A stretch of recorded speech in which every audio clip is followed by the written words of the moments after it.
Hello, everybody. My name's Mike Sears, President and founder of Sears Wealth Management and Insurance Solutions, and we're delighted to be with each of you again for another 30-minute Thursday. Finally, we're back together again, and also joining me is Seth Morris, one of our great financial advisors. Hello, Seth. Hey, Mike. It's good to be with you, and I'd like to thank everyone who's on the call with us today. And for those of you who are joining us for the first time, we try and do these broadcasts every 2 weeks, about twice a month, and we like to speak about financial topics or teach something that you can take and you can implement in your life right away. Also, throughout the broadcast, if you have questions or comments, please use the chat feature. We'll try and get to them as best we can. And as always, Mike, I think we have a raffle today, and so stick around. We're going to raffle something off at the end of the broadcast, and it might be you. That sounds great. And I would also like to add, by the way, especially as we're at the start of a brand new year, our hope for each of you who are watching today is that 2022 is the best year you've ever had. I know we've all been through quite a last year was a struggle for a lot of people, and hopefully this one will be a lot better. We hope all of you are healthy and well, and so that's our desire for each of you. Now, Mike, before we get started, it looks like you traded in your whiteboard for a bed there. You on location today? I'm on location today. I sure am. So I'm on location at home. Let's just say it this way. I'm in quarantine for 5 more days, and I'll be back at the office next Tuesday. And my voice is a little raspy, but I'm actually feeling pretty good. So here we are. So I'm home, and well, you look great. Thank you. Thank you again. Yeah, we hope you feel better soon. Yeah, thanks.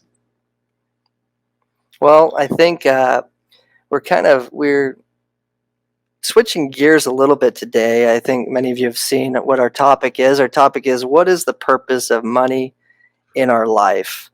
And I think, this is a very valuable topic. It's a little bit different from, shows we've done in the past. But Mike, maybe you could give us a little background or some context to why we're having this discussion today. Well, I mean, money's kind of an important thing. It becomes a pretty important thing. We all know we need a sufficient amount to be able to live comfortably, and obviously living in a material world, I think the greatest desire, Seth, is that we all have a sufficient amount to meet our needs. I think money is kind of like a passport. It allows us to come and go without restrictions if we're in a good place. And I think having that kind of freedom is what most people are seeking, which allows us to be self-reliant, where we don't have to rely on other people. We can be independent. So we thought this is really an important topic to talk about. Yeah, money makes the world go round, right? But I think another thing that's important about identifying, what is the purpose of money in your life is, all too often we can see that, money becomes the purpose of people's lives and the pursuit of money. For example, we often think, oh, hey, he's got a lot of money, he must be doing something right, or he has a nice car, look at that house, or, the size of your investment account determines your success in this life.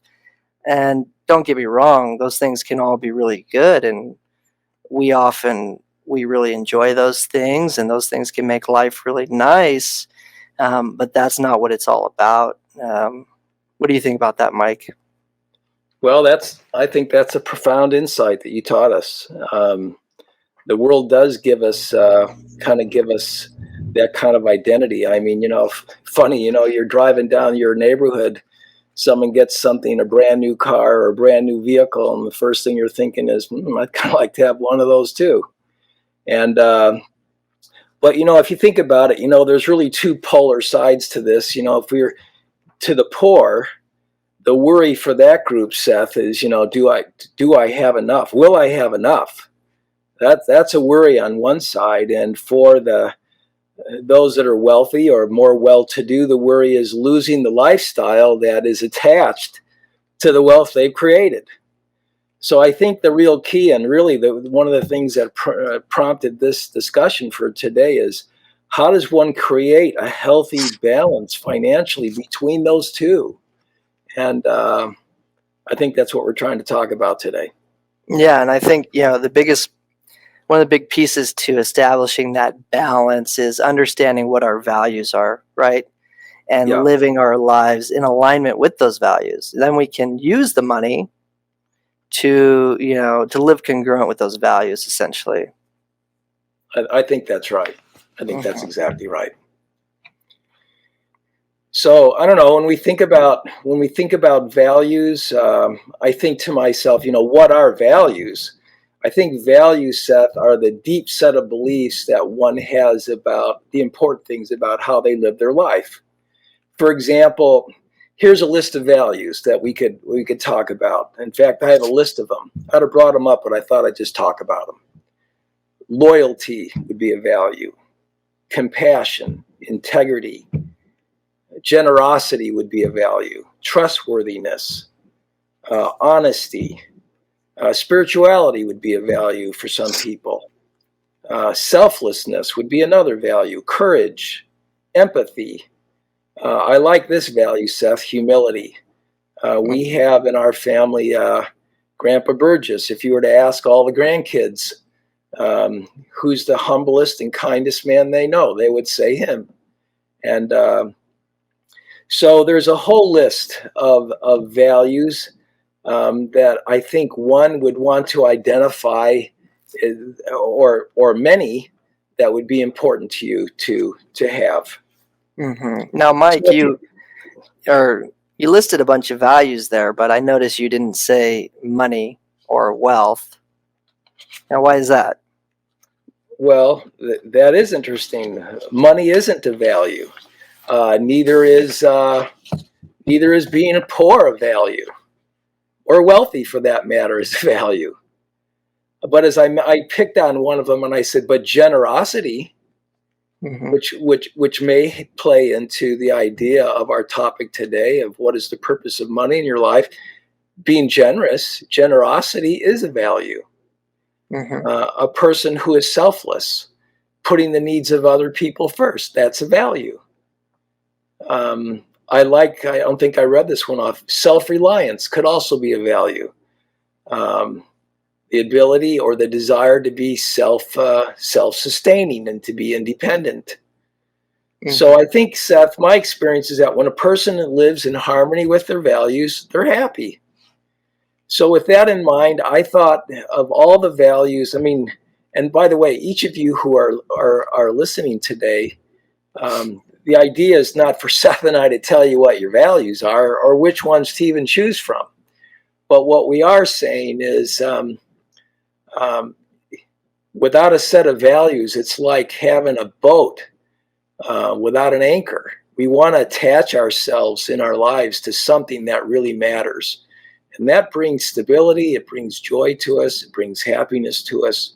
So the value that we wanted to home in on for today is the value of generosity, or being generous. I think in my career, having worked with many people, at least in a financial realm, for many, many years, 3 decades even, I've seen a pattern that when a person is giving back and is generous, not only with their funds, but generous with their time or their talent or their expertise, that brings a lot of satisfaction to them, if in fact that's in concert with their core values. Seth, I'm sure you've known many people who have been generous in their lives. What have you noticed about those people? Yeah, I've come across a lot of generous people who, through their generosity, I've been blessed personally. And I think one of the things that stands out to me the most with people who are generous is money is not typically the driving force in their life. The driving force is giving back, making a difference in other people's lives. And, For the people I know who are the most generous always seem to have enough to spare as well. It's always kind of been a characteristic of those people. It's like a law. Hmm. It's the law of the harvest, and as we give to others, I think I've seen that as well. Hmm. And one of the things that we could mistakenly think of, Seth, is that when we have this topic, we could think that being generous only applies to those who have a lot of financial resources. I don't know. What are your thoughts about that? It doesn't. Generosity doesn't always, come in a monetary form. We don't have to just give money to be generous. We can give of our time. We can, you know, be there for people that are suffering. However, I will say that, as we're talking about money and the purpose of money, a lot of times, if we don't have our own life in order, maybe financially, and we're always struggling to make ends meet, and our own life is in shambles, and we don't have that foundation, it's hard to be generous and help other people. What do you think? I think that's true. I think we want to have a good foundation, and yet we don't have to have a lot of financial resources to make a difference either. And and so I hope that that isn't something that we're thinking about unless we have a lot of financial resources that we can make a difference.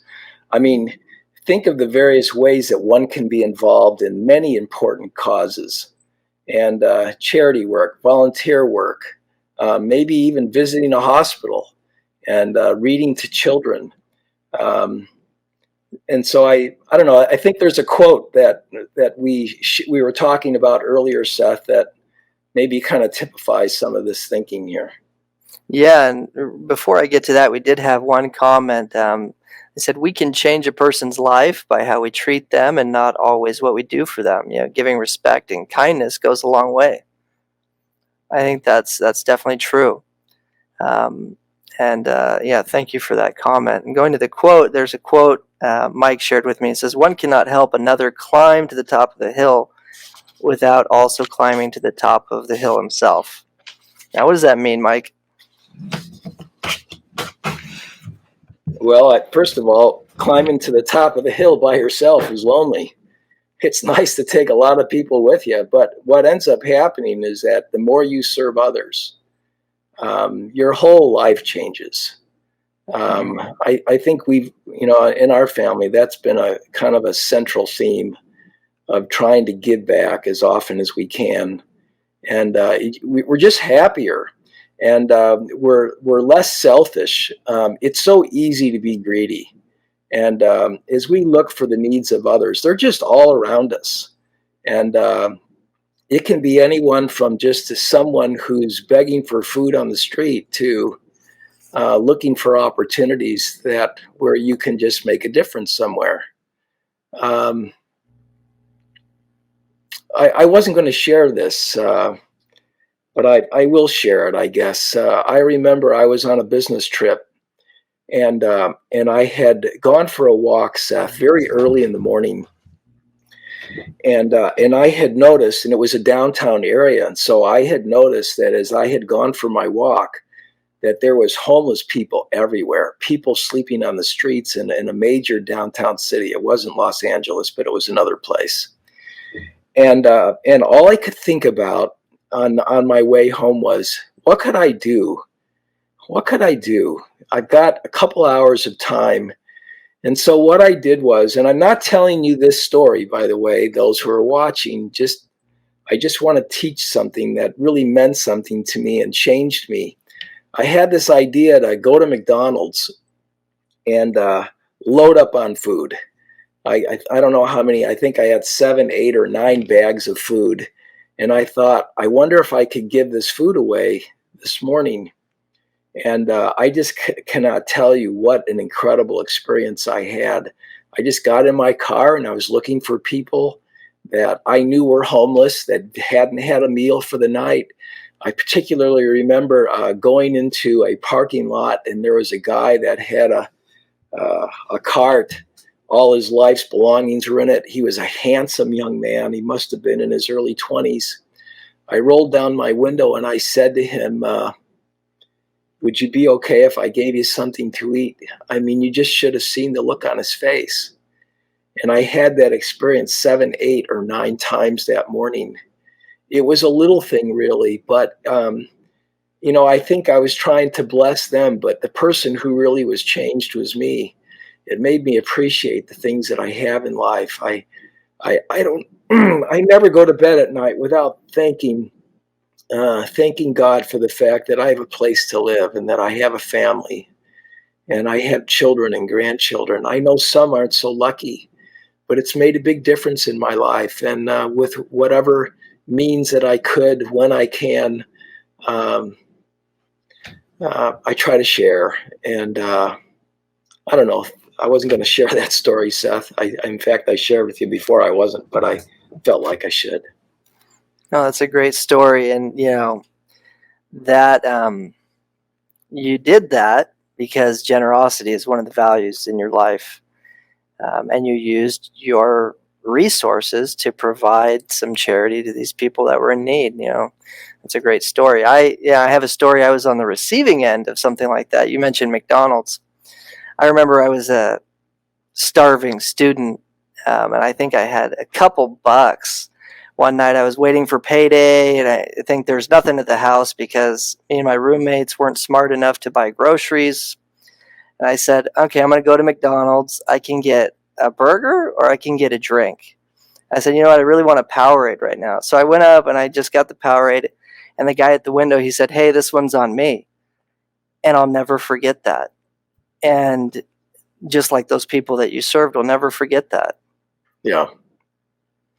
Thank you for sharing. In fact, I remember, I'll tell you, sorry, folks, you're going to get stories today about experiences. I guess we're reminiscing about things that have been life-changing for us. And I remember when I was at college, Julie and I, Seth, we were dorm parents, if you will. We were head residents for 2 girls' dorms. I think we had 2 huge buildings we were responsible for, 200 girls. And we happened to get the girls' dorms, and other head residents had the boys' dorms. But we had 200 girls that we were responsible for. And so we were, like you were saying, we were just poor students. We didn't have anything. We were married. I think we had a child already, and we got a knock on our door one day. And it was, I wish they were on today, could hear the story, but it was Bill and Mary Jane Card. This was over 30 years ago. And they came to our dorm, and they actually were in the area, and they were from California. We were in Utah at the time. And they had in their hand, Seth, 2 potatoes, 2 giant they weren't cooked yet, but 2 giant potatoes and a large steak. Something I had not seen in a long time. I mean, it was casserole and is what we were eating back in those days. And again, it was not a big thing, but the thought that they were in Utah and they looked us up and they thought, I wonder what Mike and Julie would really like right now. And they brought us potatoes and a steak. And that was 30 plus years ago. I will love the Cards forever for that one kindness. It really made a difference to us. Yeah, that's another great story. And you notice, these are the memories that stay with us and that last a lifetime. And I think the key takeaway from those stories is it's not so important that you write a check, but give of your time, give of yourself. That's what can make all the difference. And I think another takeaway is that when we identify what our core values are, and we can use all of our resources to live in harmony with those, that's where we find true peace in our life. Exactly. I think that's exactly right. Mind if I tell you another story? Go ahead. We have time. Yeah, we do have time. I remember, many of you, I don't know if many of you know this or not, but most financial advisors got their start in the financial services industry, in the insurance part of things. And of course, I started out with Beneficial Life Insurance Company back in 1989, selling life insurance. I mean, that's really what we did. It was a wonderful experience that I had. And so I had done well enough during that. I think it was my first year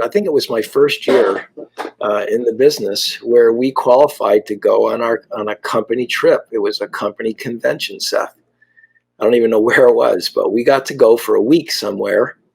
And of course, back in that time, Julie and I, we lived in a little back house, and it was one room. The kitchen was pretty small, and the living room was pretty small. And so we'd gone on our trip, and we came back. And when we came back, right near our front door was a beautiful row of newly planted flowers. And I thought, that's amazing.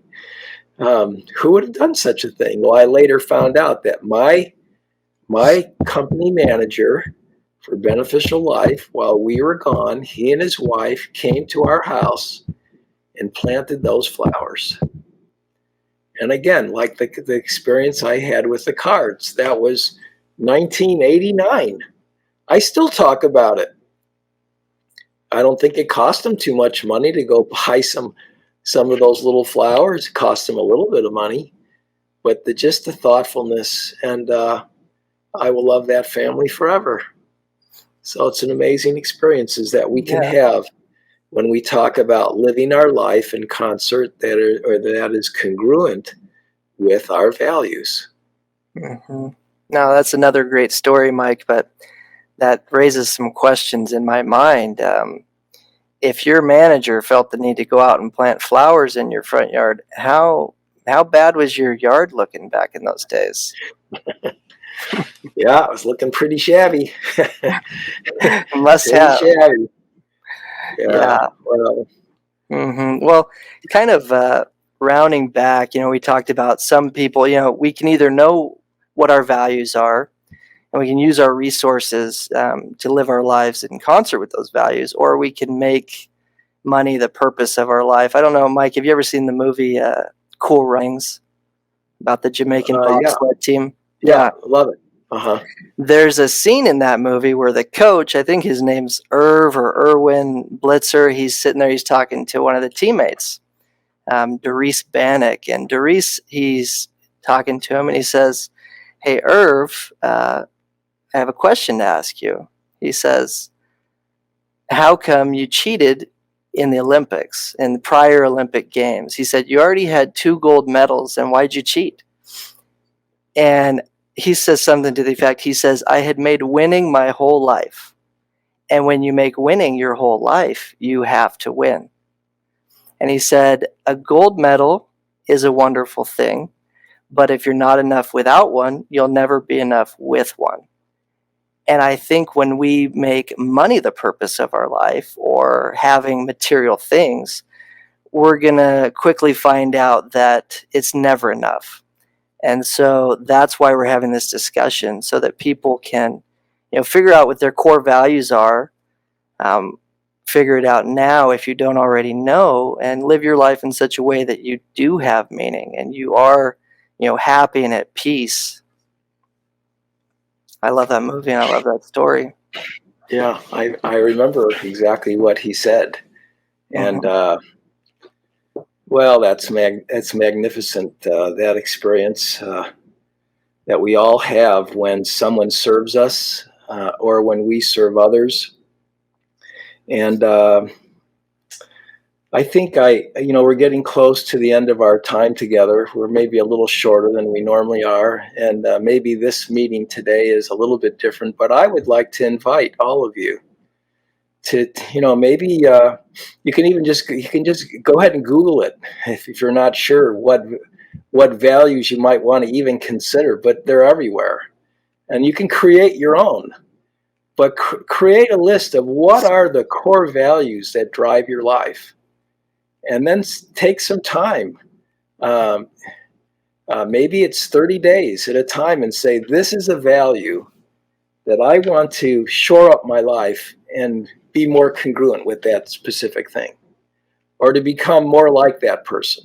So in connection with what we've been speaking about, if one of your core values is to be more generous, then you would write down and say, okay, what are the actionable goals that you would need to do? Because everything takes effort to do something that you would do that would allow you to be, that you would be more in alignment with that particular value. I can promise you this, that the more that, and we've said this probably 5 times already in the last half hour, that the more our life is congruent with our values, the happier we become. So, Seth, what else you want to share before we end today?